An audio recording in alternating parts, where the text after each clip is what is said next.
যে বলুন তো দেখি, পিস্তল আমার হাতে, আমি যদি কেউ হাসতে হাসতে গুলি করি মরবনি? রাগ করে গুলি করলে দুর্নীতি মরতেছে, হাস্যাস দিলেও মরে, গুসা কইরা যদি গুলি করি তাও মরে। সব জায়গা খালি গরম, সব জায়গা কি খালি গরম আর গরম। গরমের ঠেলায় মানুষ ডরাইয়া হক কথাই কয় না। আর তাদের হক কথা না বলার কারণে নির্দোষ মানুষগুলি দোষী সাব্যস্ত হয়ে শেষ পর্যন্ত কারাগারে যেতে বাধ্য হয়। একটা মাত্র কারণ, 3 নাম্বার কর্মসূচি না পালন করার কারণে।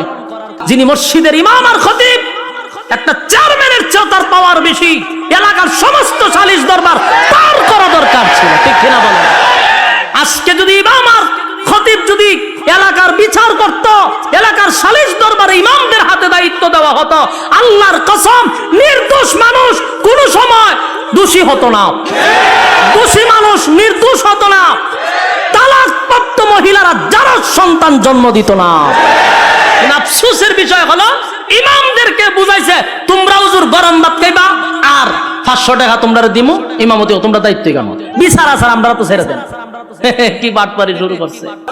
সত্য না মিথ্যা? আওয়াজ দিয়ে কোন? সত্য কথা বলে যাই, মন দিয়ে শোনেন সবাই। সত্য কথা বলে যাই, মন দিয়ে শোনেন সবাই। এই সমাজের কোনো কাজে শান্তি তো ভাই মোটে নাই, এই সমাজের কোনো কাজে শান্তি তো ভাই মোটে নাই। সত্য কথা বলে যাই, মন দিয়ে শোনেন সবাই। এই সমাজের কোনো কাজে শান্তি তো ভাই মোটে নাই, এই সমাজের কোনো কাজে শান্তি তো ভাই মোটে নাই। অফিস আদালতে বাইরে ঘুষ বিনা চলে না কাম, ঘুষ পাইলে সব স্যারেরা বলে না সে ওয়েলকাম। বাস্তব না বাস্তব? অফিস আদালতে বাইরে ঘুষ বিনা চলে না কাম, ঘুষ পাইলে সব স্যারেরা বলে না সে ওয়েলকাম। ঘুষ না দিলে আদালতে, বাস্তব না বাস্তব? ঘুষ না দিলে আদালতে মেলে না গরিবের ঠাই। এই সমাজের আদালতে গরিব দুঃখীর বিচার না। বাস্তব না বাস্তব? দেখা নাই বিচার নাই, কথা হয় না দি? দেখা নাই দাঁড়ে দাঁড়ে ঘুরতেছে, কোর্টের বারান্দায় বারান্দায় ঘুরতেছে, টাকা নাই বিচার নাই। আর টাকা আছে, ওয়েলকাম, প্লিজ সিট ডাউন। কি লাগবে, গরম না ঠান্ডা? ওই যে টেকা আছে, স্যারে ডাক দেন, বসেন, কি খাইবেন স্যার? গরম না ঠান্ডা দিতাম। আরেকবার দুয়ারের ভাগা ভাগে ঘুরতেছে, দরজার কিনারায় কিনারা, বিছান নাই। আর হেরে কয় বসেন, গরম না ঠান্ডা। বাস্তব না বাস্তব? অফিস আদালতে বাইরে ঘুষ বিনা চলে না কাম, ঘুষ পাইলে সব স্যারেরা বলে না সে ওয়েলকাম। ঘুষ না দিলে আদালতে বাইরে, ঘুষ না দিলে আদালতে মেলে না গরিবের ঠাই। এই সমাজের আদালতে গরিব দুঃখীর বিচার নাই, এই সমাজের আদালতে গরিব দুঃখীর বিচার নাই। সত্য কথা বলে যাই, মন দিয়ে শুনেন সবাই। সত্য কথা বলে যাই, মন দিয়ে শুনেন সবাই। এই সমাজের আদালতে গরিব দুঃখীর বিচার নাই। কথা হয় না? নামদারি কত থেকে মুসলমান নামাজ রোজা ছাড়িয়া, খাজা বাবার নামে গান গায় ঢোল তো বালা বাজাইয়া। নামদারি কত থেকে মুসলমান নামাজ রোজা ছাড়িয়া, খাজা বাবার নামে গান গায় ঢোল তো বালা বাজাইয়া। আরে গঞ্জার কুলকে টান মারিয়া, আবার গঞ্জার কুলকে টান মারিয়া খাজা বাবার শান দেখায়। কেউ ভাই আবার নবী দাবি করে ইমানটা হারায়, কেউ ভাই আবার নবী দাবি করে ইমানটা হারায়। সত্য কথা বলে যাই, মন দিয়ে শুনেন সবাই। এই সমাজের কোনো কাজে শান্তি তো ভাই মোটে না। বাস্তব না বাস্তব? কথা বলতে হবে। রব্বে কারীম বলেন 3 নাম্বার হলো হক কথা। কর্মসূচি যদি মানুষ, প্রত্যেকটা মানুষের উপরে দায়িত্ব হলো হক কথা বলতে হবে। হক কথা বলতে গিয়া ইমামের ইমাম নাও থাকতে পারে, খতিবগিরি নাও থাকতে পারে, বক্তাগিরি নাও থাকতে পারে, সালিশ দরবারে সরদারি নাও থাকতে পারে, কিন্তু আল্লাহ বলছেন 3 নাম্বার কর্মসূচি হলো ইমাম। ইমান মাপার কোন থার্মোমিটার আমাদের কাছে নাই রে। এই জন্য আমরা সুদ খায়াও ইমানদার দাবি করি, ঘুষ খাওয়ার পর ইমানদার দাবি করি, নামাজ না পড়াও ইমানদার দাবি করি, টেন্ডারবাজি সাদাবাজি কইরাও ইমানদার দাবি করি, খুন বদমাশি কইরা ইমানদার দাবি করি, এরপরে দর্শনের সেঞ্চুরি করার পর ইমানদার দাবি করি, আর লুটপাট করার পর ইমানদার দাবি করি। বাস্তব না বাস্তব? এর একটা কারণ হলো ইমান মাপার কোনো থার্মোমিটার নাই, যার কারণে সবাই দাবি কইরা বসে রয়েছি আমরা ইমানদার ইমানদার। আমরা যদি আসলে ইমানদার হতাম তাহলে আল্লাহ ইমানদারকে ইমানের ওয়াজ করত না। যুবক ভাই, ইমান এমন একটা বড় নিয়ামত, ইমান সবচেয়ে বড় নিয়ামত। ইমান কেমনে যায় আমরা জানিও না, হাসতে হাসতে ইমান আমরা বিক্রি করে দিই। 5 টাকার চার কাছেও ইমান বিক্রি হয়, কথা কই না দি? বুড়া বুড়ির সময় এলে দেখবেন লাঙ্গল মার্কায় গিয়া চা খাওয়ায়, কয় বুট কারে দিবি, আপনারই দিব। চা আপনি খাওয়াইছেন, বুট আপনারই দিব। এবার আনারস মার্কা চা খাওয়াইছে, বুট কারে দিবি, আপনারই তো দিব। চা আপনি খাওয়াইছেন বলে হ্যাঁ। একতারা মার্কা গিয়া জিগায় বুট কারে দিবি, কফি খাওয়াইলাম, বুট কারে দিবি, আপনারই দিব। বলুন তো দেখি বুট কয়টা দিল, কয়জন রে? বুট একটা দিল 3 জন রে। ইমান আছে না গেছে? তাহলে আমাদের অভ্যাস এত খারাপ, 5 টাকার কাছে ইমান বিক্রি হয়, কথা কয় না? আবার অনেক মানুষ ফার্মেসিতে, কদিন আগে আমি গেলাম, দেখি এক বেচারা ডাক্তার রে কইতেছে কালকা ওষুধটা না খাইলে মরি গেছিলাম বুকের ব্যথা। তার মানে ওষুধে তারে বাঁচাইছে। এই কথাটাও সাংঘাতিক, আমরা কিন্তু এগুলা বলি। এই কথার দ্বারা ইমান চলে যাওয়ার সম্ভাবনা আছে না নাই? ওষুধ আমাকে বাঁচাইতে পারে না। আবার অনেকে বলে আমার সন্তানটা যদি বিদেশে না থাকতো না খাইয়া মরতাম। হয়নি? কোন কথায় ইমান যায় আমরা জানি না। যুবক ভাই, আমাদের ইমান দে আমাদের কাছে থাকে না, এটা আল্লাহ বালা কইরা জানে, কথা কয় না? আমাদেরকে আল্লাহ বলেন বান্দারে জায়গায় বে জায়গায় মাথা টেকাইলো কিন্তু ইমান যায়, কথা কই না দি? মাথা খার জন্য, কপাল খার জন্য বানাইছি।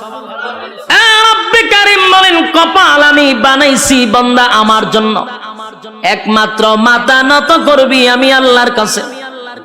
আল্লাহ ছাড়া কোথাও যদি মাথা নত করো ইমান থাকবো নি।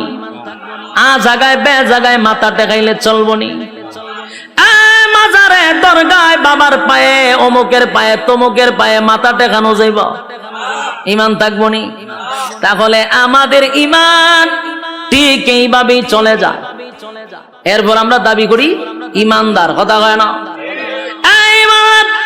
ইমানের দাবি নিয়া ইমানদার, ইমানের দাবি নিয়া বসে আছি, কিন্তু সকাল বিকাল ইমান চলে যায় আমরা বলতে পারি না। আর ইমান এত দামি, ইমানটা এত দামি, এত দামি, এত দামি।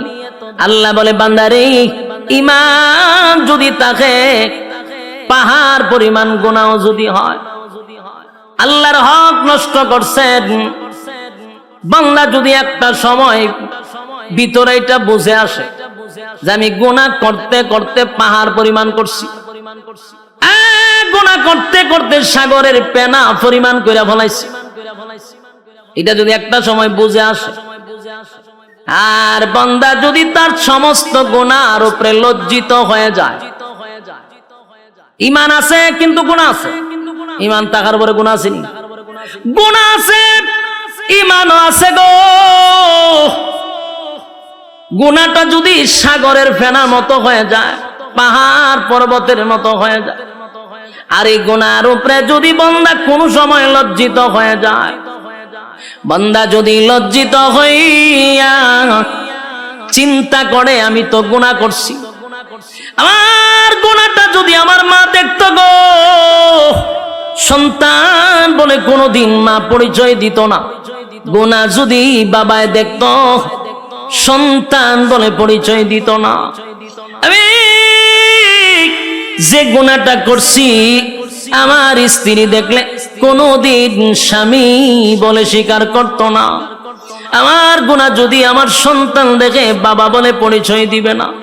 আল্লাহ, আমি এত জঘন্য গুনাহ করলাম, আসমানের নিচে আমার মতো গুনাহগার কেউ নাই। আল্লাহর দরবারে যদি নুজুলে রহমতের সময় কোন বান্দা বান্দি আল্লাহর কাছে লজ্জিত হয়, গুনার উপরে লজ্জিত হইয়া চোখের পানি গুলো ছেড়ে দিয়া অতীতের গুনার উপরে লজ্জিত হয়, ভবিষ্যতে এমন গুনাহ করবে না এমন যদি প্রতিজ্ঞা করে, আর নজুলে রহমতের সময় বান্দা যদি আল্লাহর কাছে গুনার জন্য লজ্জিত হইয়া কান্দে রে, আমার আল্লাহ ফেরেশতাদেরকে জিজ্ঞাসা করবে, ফেরেশতারা বল আমার বান্দা কেন কান্দে? ফেরেশতারা বলবে, মালিক আপনার বান্দা জাহান্নামের ভয়ে কান্দে। আল্লাহ বলেন, জাহান্নামকে আমার বান্দা দেখছে? না মালিক, জাহান্নাম কোনোদিন দেখে নাই। তাহলে কেন কান্দে? বলে আলেমদের জবানে জাহান্নামের ভয়ের কথা শুনছে এই জন্য কান্দে। আল্লাহ বলেন, আর কিসের জন্য কান্দে? বলে মালিক রে, আপনার বান্দা জান্নাতের আশায় কান্দে। আমার মালিক জিজ্ঞাসা করে, ফেরেশতারা শুন, আমার বান্দা কি জান্নাতের আরামায়েশ দেখছে? না মালিক দেখে নাই, না মালিক দেখে নাই। তাহলে কেন কান্দে? বলে জান্নাতের আশায় কান্দে, জাহান্নামের ভয়ে কান্দে। আল্লাহ গুনার উপরে লজ্জিত হইয়া বান্দা কান্দে গো। আল্লাহ বলেন, নুজুলে রহমতের সময় তার জিন্দেগির গুনার উপরে লজ্জিত হয়ে গেছে। যেই সময় পশু পাখিরা ঘুমায়া যায়, যেই সময় মানুষ তার স্ত্রী পুত্র লইয়া ঘুমায়, ঠিক এই মুহূর্তে বান্দা আমি আল্লাহর কুদরতি পায়ে পড়িয়া বান্দা কান্দে। আমি আল্লাহর কুদরতি, আমি আল্লাহর রহমতের মধ্যে জোশ উঠে গেছে। বান্দা ওয়াদা দিলাম, বান্দায় যদি চোখের পানি ছেড়ে দিয়া কান্না শুরুই করে দিল, লজ্জিতই হয়ে গেল, আমিও ফেরেশতাদেরকে সাক্ষী রেখে ওয়াদা করলাম আমার বান্দার সমস্ত গুনাহ চোখের পানিটা নাকের ডগায় আসার আগে আগে জিন্দেগির সব গুনাহ মাফ করে দিলাম। একটা জবান বন্ধ রাখবেন না, কোন আল্লাহু আকবার। আরো জোরে কোন আল্লাহু আকবার। গুনার উপরে লজ্জিত হয়, রব্বে কারীম বলেন গুনার উপরে লজ্জিত হইলে আমি মাফ করে দেই, কিন্তু শর্ত হলো ঈমান। জোরে কোন শর্ত হলো? গুনাহ করার পরে আল্লাহ বলেন আমার হক নষ্ট করলে মাফ করে দিব। ঈমানটা লইয়া যদি কবরে যাস, আল্লাহ কয় গুনার কারণে হয়তো বা জাহান্নামের আগুন দিয়া জ্বালাবো, পোড়াবো, কিন্তু ঈমান নামক দৌলতের কারণে আমি আল্লাহ তোর একটা সময় হলো জান্নাতে দিব। সুবহানাল্লাহ। বলুন কিসের কারণে? ঈমানের কারণে। ঈমান যদি থাকে গো, আমার মালিক বলেন জাহান্নামের আগুনে পোড়াইয়া তোরা জান্নাত দিব। আর ঈমান যদি না থাকে অনন্তকাল জাহান্নামের আগুনে জ্বলতে হবে। কথা হয় না? ঈমান এত গুরুত্বপূর্ণ, ঈমান ঈমান এত গুরুত্বপূর্ণ, এই জন্য আল্লাহ বলেন ইল্লাল্লাযীনা আমানু, ঈমান আনতে হবে আমি আল্লাহর উপরে। ঈমান কার উপরে? যুবক ভাই, ঈমান সাধারণ কোনো বিষয় না। যত বেশি ঈমান আপনার মজবুত হবে, তত বেশি পরীক্ষা আসবে। কথা হয় না? নরমাল ঈমানদারের উপরে তো পরীক্ষা হয় না। কথা এখন ঠিক নেই? ঈমান যত শক্ত, পরীক্ষা তত বেশি। প্রত্যেকটা মুমিনের উপরে পরীক্ষা হয়, কিন্তু এই পরীক্ষায় উত্তীর্ণ হতেই হবে। পরীক্ষা ছাড়া কেউ জান্নাতে যেতে পারবো? কথা হয় না দি? প্রত্যেকটা মুমিনের পরীক্ষা হবে, ঈমানের পরীক্ষা হয়।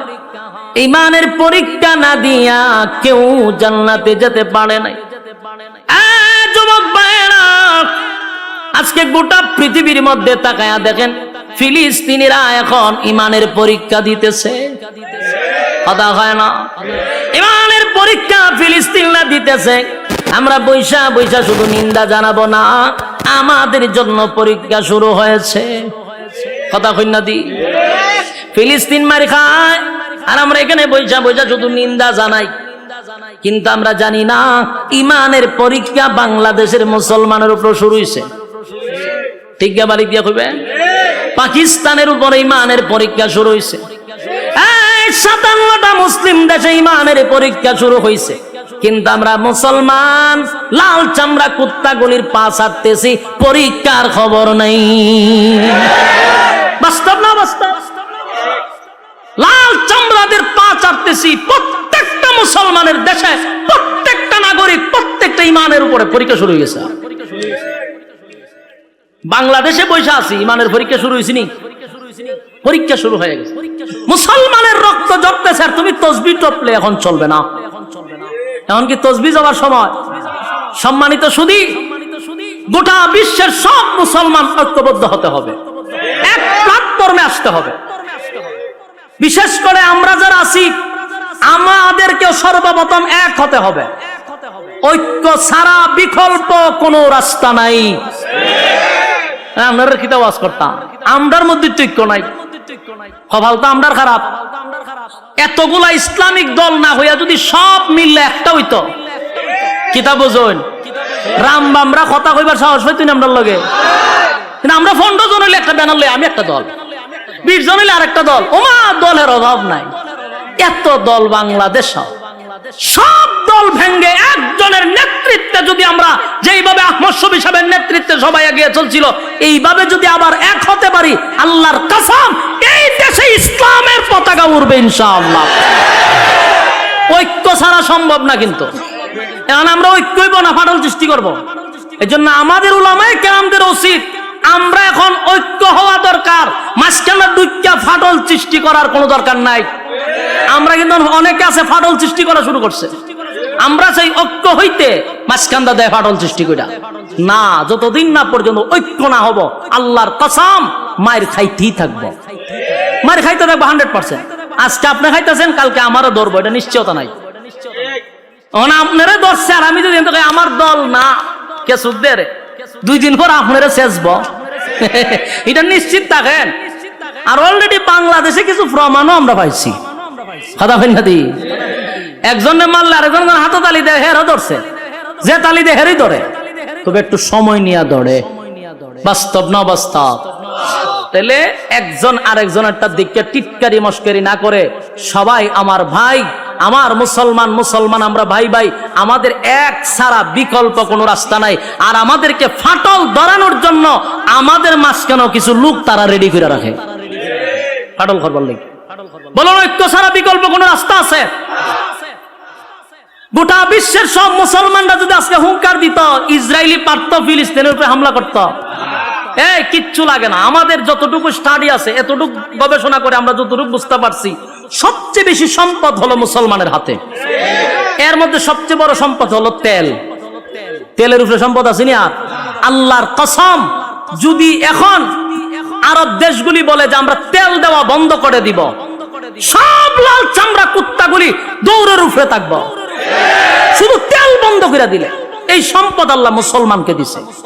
কিন্তু দেখেন না, মুসলমান এত বড় সম্পদ পায়, এরা ফাও ছাড়তেছে। লাভ হইব কি?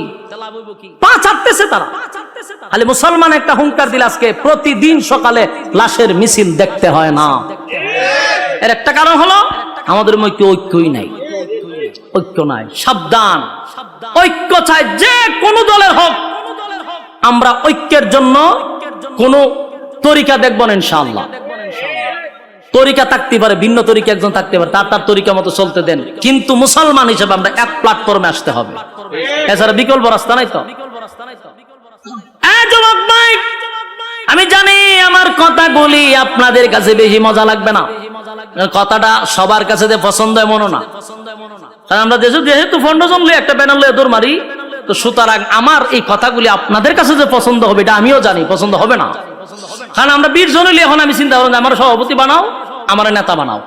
এই নেতাগিরি বাপ যতদিন না ছুটবে ততদিন এই বাংলাদেশে ইসলামিক আইন কায়েম কোনোটি কায়েম হবে না। যতই স্বপ্ন দেখেন ইসলামী হুকুমত কায়েম হবে, কখনো সম্ভব না। কারণ আমার ভিতরে নেতাগিরির বাপ আছে। আমি 15 জন লয়ে সভাপতি হইতাম চাই, 15 জন লয়ে আমি প্রধান অতিথি হইতাম চাই, তো কেমন হইব?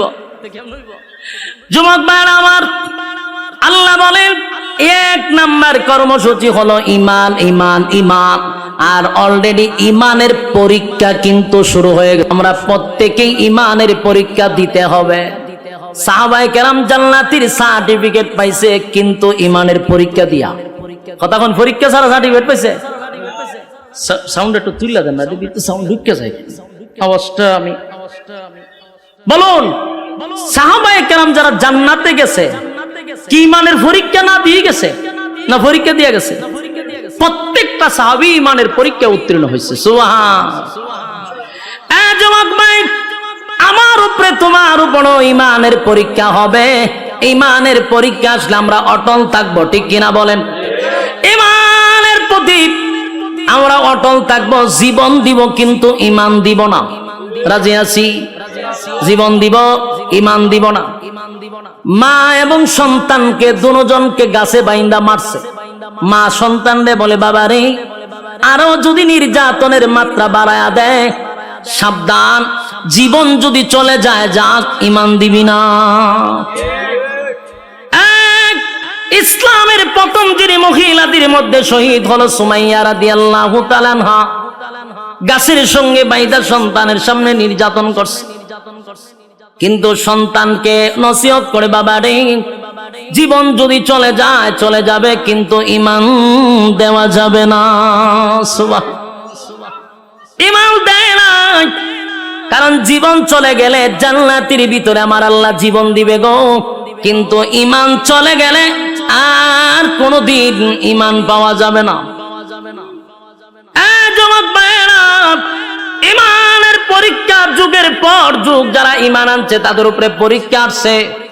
শুধু আমাদের নবীর সাহাবায়ে কেরামদের যুগে নয়, এর আগেও যারা ইমান আনছে তাদের উপর পরীক্ষা হয়েছে। কথা কয় না? ইমানের পরীক্ষা আসছে। আল্লাহ রাব্বুল আলামিন রাসূলকে জানায়া দেয়, নবী গো, আপনার আগেও যারা ইমান আনছে তাদের উপর পরীক্ষা আসছে। একবার পয়গম্বর বসা সাহাবায়ে কেরামরা নবীর কাছে এসে বলেন, নবী গো, আল্লাহর কাছে একটু বলেন না, আমরা সহ্য করতে পারি না গো নবী, যেই পরিমাণ নির্যাতন, যেই পরিমাণ নির্যাতনের স্টিম রোলার, আল্লাহর কাছে বলেন আমাদেরকে যেন সাহায্য করে। ওই গ্রামের একটা সালিশ পর্যন্ত প্রভাব ঢুকে গেছে। সব জায়গা খালি গরম, সব জায়গা কি খালি গরম আর গরম। গরমের ঠেলায় মানুষ ডরায়া হক কথাই হয় না। গ্রামের একটা সালিশ দরবারে কিছু সর্দাররা বিচার করবো, এখানেও পাওয়ার দেখানো হয়। তাই পাশের মানুষগুলা তাদের ব্যাপারে হক কথাটা বলতে চায় না, আর তাদের হক কথা না বলার কারণে নির্দোষ মানুষগুলি দোষী সাব্যস্ত হয়ে শেষ পর্যন্ত কারাগারে যেতে বাধ্য হয়। একটা মাত্র কারণ, 3 নাম্বার কর্মসূচি না পালন করার কারণে। বাস্তব না বাস্তব? বেচারা 5 ওয়াক্ত নামাজ পড়ে, মাথায় একটা কালো দাগ আছে, তসবিহ একটা আতো আছে, মসজিদ থেকে বাইরে বাসা পর্যন্ত যাইব, পাশে ডুল বাজনা হইতেছে, ডান্স তো পাগলো ডান্সের গানের আওয়াজ হইতেছে, বেচারা তসবিহ পড়ে আর সুবহানাল্লাহ সুবহানাল্লাহ, সি সি সি সি সি, আমরা কেডা করতেছে, এটা কার ছেলে এরকম গান বাজনা বাজায়? তখন কয়, চাচা এটা তো সগীর আলীর ফুলা। বড় খারাপ, বড় খারাপ, সুবহানাল্লাহ সুবহানাল্লাহ সুবহান। তাই তসবিহ আছে, তাই কি আছে? তসবিহ। আর এদিকে নিন্দা জানাইতেছে, হে ভালো হইল না, ফুলা ভালো হইব কেমনে? সুবহানাল্লাহ সুবহানাল্লাহ সুবহানাল্লাহ। মসজিদের ভাষা এরকম ডুল বাজনা বাজানো ঠিক নেই। সুবহানাল্লাহ সুবহানাল্লাহ সুবহানাল্লাহ সুবহানাল্লাহ। এই খামরা যে হলো ঠিক হইছে নি? সুবহানাল্লাহ সুবহানাল্লাহ। এ মানুষ হইতো না? সুবহানাল্লাহ সুবহানাল্লাহ। এগুলা কইতে কইতে বেচারা গিয়া দোকানও বইছে, কই বইছে? দোকানও বে সুবহানাল্লাহ তসবিহ তো আছে, সুবহানাল্লাহ সুবহানাল্লাহ করে এক কাপ চা দে, সুবহানাল্লাহ সুবহানাল্লাহ। দেখছত নি ডুল বাজনা কেমনে বাজায়? সুবহানাল্লাহ সুবহানাল্লাহ। এদিকে তাকাইছ না? সুবহানাল্লাহ। টিভিটা ছাড়ছেন? সুবহানাল্লাহ সুবহানাল্লাহ সুবহানাল্লাহ। ফিলিস্তিন আর ইসরায়েলের যুদ্ধ চলতেছে, টিভিটা বালা করে সারা, সুবহানাল্লাহ সুবহানাল্লাহ। বেচা কিনি হয় না তোর দোকানও? সুবহানাল্লাহ সুবহানাল্লাহ সুবহানাল্লাহ সুবহানাল্লাহ। বাকিটা কি দিস না? সুবহানাল্লাহ সুবহানাল্লাহ। আর সগীর আলীরে বুলো বাকি দিস না? সুবহানাল্লাহ সুবহানাল্লাহ। এর ফুলাটা মানুষ হইছে না? এও মানুষ হইছে না? সুবহানাল্লাহ সুবহানাল্লাহ। 100 কত হইছে? ওই তো তসবির মাথা একটা আছে, এখানে একটা সুমা দেয় 100, কিন্তু 100-র ভিতরে যে খাম, কু খাম, দিনের খাম, রাত্রে খাম সব ঢুকাইছে। এরকম মুসল্লি আপনারা চোখের সামনে পড়ছিনি? হ্যাঁ, কত লম্বা তসবিহ লই হাতে মসজিদের বাড়িয়ে দৌড়াদৌড়ি করে, কিন্তু তার সামনে আখাম কুখাম হইতেছে সেপ পালাইয়া দেয়, সেপ পালাইয়া। এগুলো আমরা নিন্দা জানাই, কইয়া মসজিদও যায়, বাড়িতেও যায়। বলুন, হক কথা কি খালি হুজুররারই না এই তসবিহওয়ালারও? আল্লাহ হয় 3 নাম্বার কর্মসূচি মানছত না তো জাহান্নামে ইচ্ছা মতো সাইজ করা হবে। বলুন 3 নাম্বার কর্মসূচি কি মানলো? কোথাও হক কথা নাই, সমাজের বিচারও নাই, প্রতিনিয়ত তালাক হইতেছে, স্বামী স্ত্রী ঝগড়া লাগতেছে আর তালাক 14 গোষ্ঠী দিতেছে। উনি তালাকের বিচার করবো কে? ইমাম, ঠিক না? এই তালাকের বিচার করে গ্রামের সালিশ দরবার যে করে কিছু সুৎকুর আর ঘুষখোর লম্পট বদমাশগুলি বসে তালাকের বিচার করত। তো বিচার করতে গিয়ে কি কয় জানেননি? কয়টা যাক যেটা এবার হয়ে গেছে গা, রাগ কইরা কইছে কি তা হইতো না, এটা গুসা কইরা তালাক দিছে, এটা কোনো অসুবিধা নাই, বাচ্চা কাচ্চা আছে, অন যাইব কই, আচ্ছা এটা একটা মিলাই দাও। কথা বুঝতেছে? কত বড় লম্পট! আল্লাহ যেখানে নিষেধ করছে আল্লাহরে আবার ঠিক করে মিলাইয়া দেয়। তালাক দিয়ে দিছে রাগ কইরা, কি কইরা? তালাক কি মানে হাসতে হাসতে দেয়, হাসতে হাসতে বলে তোমার ছেড়ে দিছি, এই কথা কয়নি। তালাকটা কেমনে দেয়? রাগ করি তো দেয়, হেরা বিচার করে রাগ করে দিলাইছে।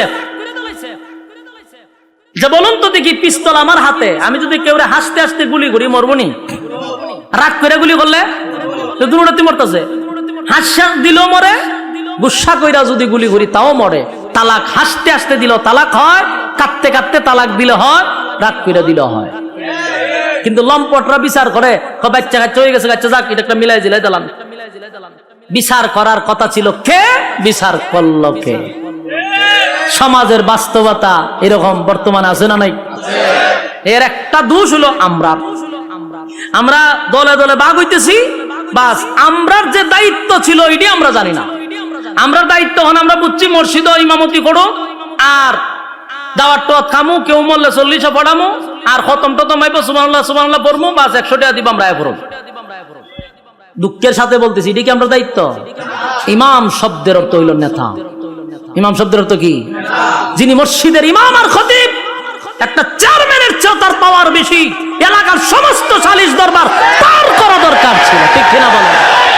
আজকে যদি ইমাম আর খতিব যদি এলাকার বিচার করত, এলাকার সালিশ দরবারে ইমামদের হাতে দায়িত্ব দেওয়া হতো, আল্লাহর কসম নির্দোষ মানুষ কোন সময় দোষী হতো না, দোষী মানুষ নির্দোষ হতো না, তালাকপ্রাপ্ত মহিলারা যারা সন্তান জন্ম দিত না। আফসোসের বিষয় হলো ইমামদেরকে বুঝাইছে তোমরা হুজুর গরম ভাত খাইবা আর 500 টাকা তোমরা দিমু, ইমামতি তোমরা দায়িত্ব কেন? বিচার আসার আমরা তো ছেড়ে দেন। কি বাটপারি শুরু করছে সর্দার গুলার বিচার গুলো আমি বহুত দেখছি। 8-10টায় বিচার করতো, এই গুড়ায় 8টা এক, কিন্তু বিচার গিয়া পাট পাট হয়। আগেই পরামর্শ করে আমি এমনি কমু, তুই এমনি কবি, তুই আর আমি লেগে যাবো ঝগড়া, বিচার আবার 1 সপ্তাহ পরে ফেলাম। আমি নিজে উপস্থিত ছিলাম এর এই মিটিং এর মধ্যে, আমি তো তার সাথে চলি। এই গ্রুপটা যখন এইসব আলাপ করতেছে আমি দাঁড়ে বোয়া করে, আমি বলি আমি বুঝি করে হুজুর আপনি তো বুঝতেন না, আমি সব বনা সেটা আমার ওয়াজ না হওয়া পর্যন্ত আমি ঠান্ডা হইতাম না, সারা দেশের মানুষের উনাই দিব আমি। হেরা বইয়া নিয়ত করতে আমরা যখন করে 1 সপ্তাহ ধরে তো বিচার হইতেছে না, কিতা করান খাল খাতে আমি শেষ করে ইসলাম, তুই তো মাঝখানে বাধা দিলি, কয়ে বেটা আজকেও বিচার হইতো না, আমি কমো এমনে, তুই কবি এমনে, তুই কবি এমনে, বাস লাগিয়ে দেবো চোখা, আবার 1 সপ্তাহ পরে। এর লাভটা কি জানেননি?